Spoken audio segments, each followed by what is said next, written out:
قیامت کے دن اللہ تعالیٰ اپنے بندوں سے سوال پوچھے گا، اور قربان جائیں میرے نبی پاک علیہ السلام نے فرمایا ہاں وہ پوچھے گا، اور جب تک 5 چیزوں کا تم جواب نہیں دو گے تمہیں قدم نہیں اٹھانے دے گا۔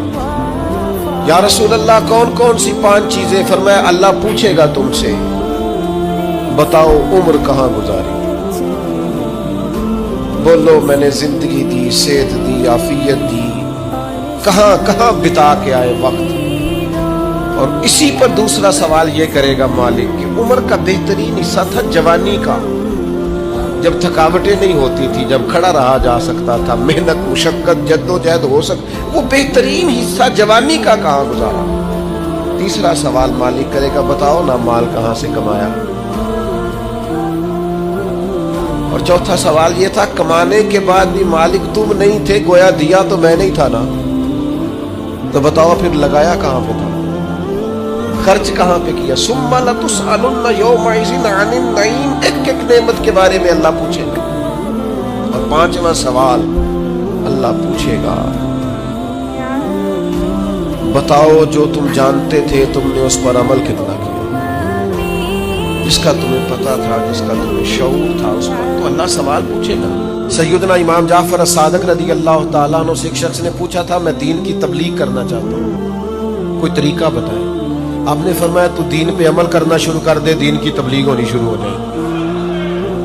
آپ نہ بعمل بن جائیں، آپ اپنے گھر میں اخلاق ٹھیک کر لیں، آپ کا پڑوسی اس کی اماں خود بخود کہے گی کہ پتر اینو بھی کڑیا کر ہوتے جتے تو جانے، لیکن آپ کہتے ہیں میں نے تقریر کرنی ہے اور میں نے تبلیغ کرنی ہے، تو یہ علماء مبلغین کریں گے، لیکن میں ذاتی طور پہ اپنے دوستوں سے کہا کرتا ہوں کہ آپ بعمل بن جائیں، آپ خود بخود بدل جائیں گے تو بڑے لوگ بدل جائیں گے۔ میرے بھائیوں سب سے پہلے یہ سمجھ لیں کہ یہ خالص علمی اور دینی اجتماع ہے، کسی مخصوص سیاسی گروہ سے نقطہ نظر سے ہمارا کوئی تعلق نہیں ہے۔ ہم کوئی بات کرتے ہیں تو کسی کو ٹارگٹ نہیں کرتے، ہمارا کوئی بھی بات کرنے کا مقصد اپنی اور اپنے احباب کی تربیت ہے۔ بعضوں کا دوست اپنی مرضی کا کوئی مطلب نکالتے ہیں، اپنی مرضی کی کوئی بات کاٹتے ہیں، اپنی مرضی کے حساب سے ڈالتے ہیں، یہ رویہ غیر منصفانہ بھی ہے اور دیانتداری کے بھی خلاف ہے۔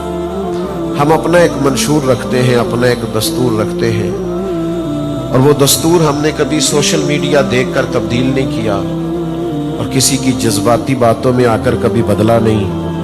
حالات کا رخ کیا ہے اور اس وقت لوگ کیا چاہتے ہیں وہ فیصلہ ہم نے کبھی کیا نہیں۔ ہم اپنے طے شدہ ہدف کے مطابق اپنا کام کرنے کے عادی ہیں، اپنی ترتیب سے آہستہ آہستہ چلتے ہیں، اپنے حساب سے نظم بناتے ہیں، جس کو قرآن و سنت کی روشنی میں حق سمجھتے ہیں اس کو کہنے میں نہ جھجکتے ہیں، نہ کسی بزدلی کا مظاہرہ کرتے ہیں، نہ کبھی کمزور پڑتے ہیں۔ سیدنا ابو ہریرہ رضی اللہ تعالیٰ عنہ بیان کرتے ہیں کہ نبی پاک علیہ السلام نے فرمایا میری ساری امت جنت میں جائے گی سوائے انکار کرنے والوں۔ یا رسول اللہ صلی اللہ علیہ وسلم یہ انکار کرنے والے کون ہیں؟ تو نبی پاک علیہ السلام نے فرمایا جنہوں نے میری اطاعت کی وہ جنت میں جائیں گے، اور جنہوں نے میری نافرمانی کی انہوں نے انکار کیا، سنت کو چھوڑا جنہوں نے وہ منکر ہے۔ تو سنت کو نہیں چھوڑے، شریعت کا دامن تھام کے رکھے اگر قبولیت چاہتے۔ میری بہنوں اپنے شوہروں سے سوال پوچھنے والیوں نہیں ہوتے کچھ سوالوں کے جواب شوہر کے پاس۔ اپنے بزرگوں سے سوال پوچھنے والے بیٹوں نہیں کچھ سوالوں کے جواب ہوتے۔ روز اپنے بڑوں کو کٹہرے میں کھڑے کرنے والوں کچھ سوالوں کے جواب نہ پوچھا کرو، کچھ راز ایسے ہوتے ہیں جن کے بارے میں نہ گفتگو کرو۔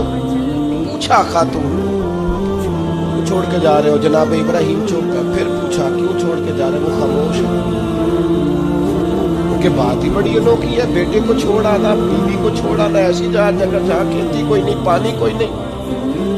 پھر حضرت ہاجرہ خود ہی بولی، فرمانے لگی آپ چھوڑ کے جا رہے ہیں یہ رب کا حکم ہے۔ حضرت خلیل کہنے لگے ہاجرہ اللہ کا حکم ہے۔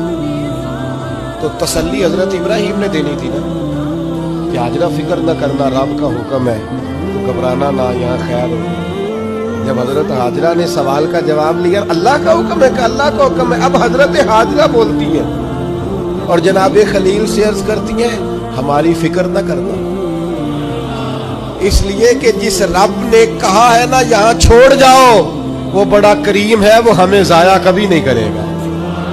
حاجرہ تو پانی کے لیے دوڑی تھی نا سلام اللہ علیہا، تو وہ سامنے پانی کا کولر لگا ہے، ٹھنڈا بھی ہے اور سادہ بھی ہے، لیکن مالک فرماتا ہے حاجیو دوڑو، دوڑو مروہ پہ، دوڑو صفا پہ، ان الصفا والمروہ من شعائر اللہ، یہ صفا مروہ اللہ کی نشانیاں ہو گئی، تو رب کی رضا پہ صبر کرنا، اور صبر کر کے تجھے تھوڑی سی مشقت کرنی بھی پڑی نا تو مالک کا انعام دیکھ، قیامت تک جو عمرہ کرنا جائے گا، حج کرنے جائے گا، پانی سامنے پڑا ہے پر دوڑنا پڑے گا، دوڑو میلین اخترین، دوڑو ان کے بیچ، کیوں؟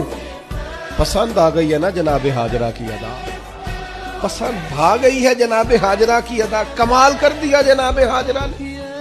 یہ عشق و محبت کا سفر ہوتا ہے، سارا حج کا سفر، سارا وارفتگی کا سفر ہے، اللہ والوں کی یادوں کا سفر۔